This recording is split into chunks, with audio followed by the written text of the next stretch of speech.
ಗಣಿತವಾಗಿದೆ. ಹಾಗೆ ಆಚಾರ್ಯರು ಬರೆದಿರತಕ್ಕ ಮಹಾಭಾರತ ತಾತ್ಪರ್ಯ ಅಷ್ಟೇ ಅಲ್ಲ, ಪೂರ್ತಿ ಗ್ರಂಥಗಳಿವೆ. ಸುಮಾರು 24-25 ಗ್ರಂಥಗಳು ಋಷಿಯ ಕ್ಷೇತ್ರ ಬರಬೇಕಂತೂ ನಮ್ಮ ಒಂದು ಸುಕೃತ ವಿಶೇಷದಿಂದ ಇವತ್ತು ಉಳಿದಿದೆ.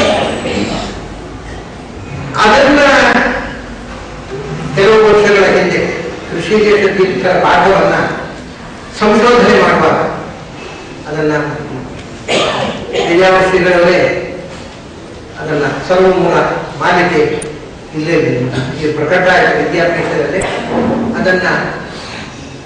ಅದನ್ನು ಶೋಧನೆ ಮಾಡುವಂತಹ ಕೆಲಸ ಶ್ರೀಗಳು ನನಗೆ ಒಪ್ಪಿಸಿದಾಗ ಆ ಮ್ಯಾನುಸ್ಕ್ರಿಪ್ಟ್ ಅನ್ನು ಮೊದಲು ನೋಡಿದ್ದೇನೆ. ಅಕ್ಷರಗಳೇ ನೋಡುವ ಪ್ರಸಂಗವನ್ನು, ಪ್ರತಿಯೊಂದು ಅಕ್ಷರವನ್ನು ಕಣ್ಣಿಟ್ಟು ನೋಡತಕ್ಕಂಥ ಪ್ರಸಂಗವನ್ನು ಅದನ್ನು ನೋಡಿದಾಗ ನಾವು ಪ್ರಿಂಟಾದ ಮಹಾಭಾರತ ತಾತ್ಪರ್ಯವನ್ನು ನೋಡಿರ್ತೀವಿ.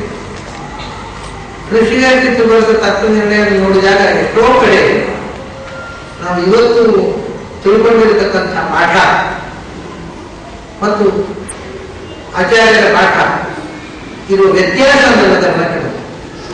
ವ್ಯತ್ಯಾಸ ಅಂದರೆ ಕೆಲವು ವ್ಯತ್ಯಾಸಗಳು ಆವಾಗ ಕೂಡ ನನ್ನ ಗಮನಕ್ಕೆ ಬಾರದು, ಮತ್ತೆ ಈಗ ಮತ್ತೊಮ್ಮೆ ನೋಡುವಾಗ ಕೆಲವು ನಿಮಗೆ ಒಂದು ಶಾಕಿಂಗ್ ನ್ಯೂಸ್. ನನಗೆ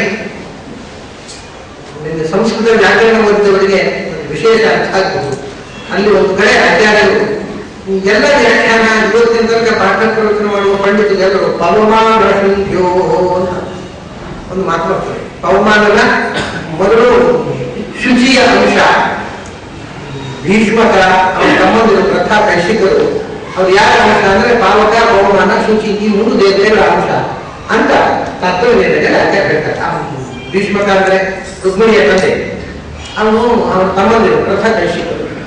ಪವಮಾನ, ಶುಚಿ ಮತ್ತು ಶುದ್ಧಿ ಹೀಗಿರೋ ಅಲ್ಲಿ ಪಾವಕ, ಪವಮಾನ, ಶುದ್ಧಿ ಅಂದ್ರೆ ಪಾವಕ ಅಂತ ತಿಳ್ಕೊಂಡು ಎಲ್ಲ ಹಾಗೆ ಬಿಡ್ತಾ ಇದೆ. ಪವಮಾನ ಶುಂಠ್ಯೋ ಅಂದ್ರೆ ಇಕಾರಾಂತ ಪುಲ್ಲಿಂಗ ಶುಂಠಿ ಶಬ್ದ ಇರೋ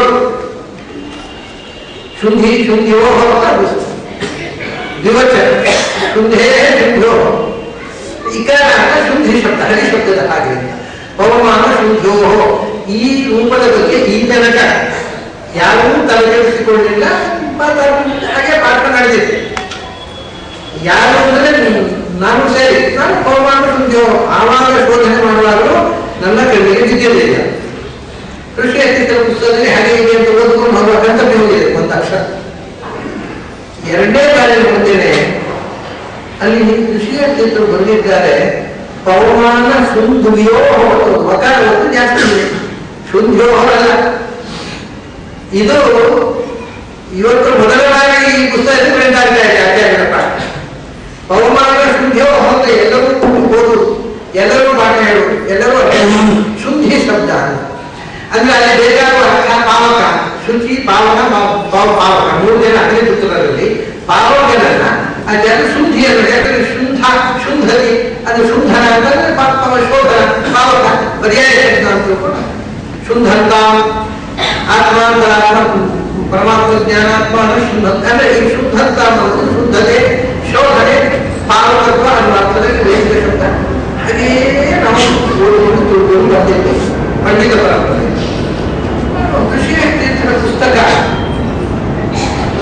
ಅದು ಏನಾಗಿದೆ ಸ್ವಲ್ಪ ಮ್ಯಾಗ್ನಿಫೈಯಿಂಗ್ ಗ್ಲಾಸ್ ಇಟ್ಟು ನೋಡಿದಾಗ ಒಂದು ವಾದಕ್ಕೂ ಜಾಸ್ತಿ ಇದೆ. ಶುಂಠ್ಯೋ ಅಲ್ಲ ಶುದ್ಧವ್ಯೋ ಅಷ್ಟು ನನಗೆ ಅನಿಸಿದ್ದೆ ಗೊತ್ತಿಲ್ಲ.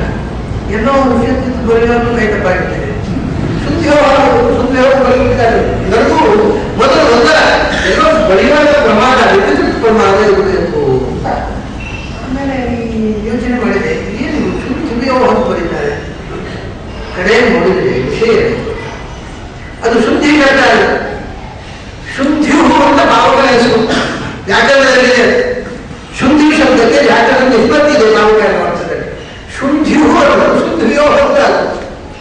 ನಿಜವಾದ ಶುದ್ಧವಾದ ಶಬ್ದ 200 ವರ್ಷದ ನಂತರ ಬರಬೇಕಾಗ್ತಾ ಇದೆ. ಏನು ವಿಸ್ಮಯ ಇಷ್ಟವಾಗಿ ಶುದ್ಧಿಯೋ ಶಬ್ದ ಪ್ರಿಂಟ್ ಆಗಿದೆ. ಹಾಗೆಯೇ ಪಾರಾಯಣ ಮಾಡಿದ್ರೆ ಹಾಗೆಯೇ ಪಾರಾಯಣ ಮಾಡಬೇಕು ಅಂತ ನಮ್ಮ ರಾಮಕೃಷ್ಣಾಚಾರ್ಯ ಹಾಗೆ ಅಂಜಿನ ಹಾಗೆಯೇ ಪಾರಾಯಣ ಮಾಡಬೇಕು. ಮೊದಲನೇ ಮಾಡೋದು ಏನು ಅಂದ್ರೆ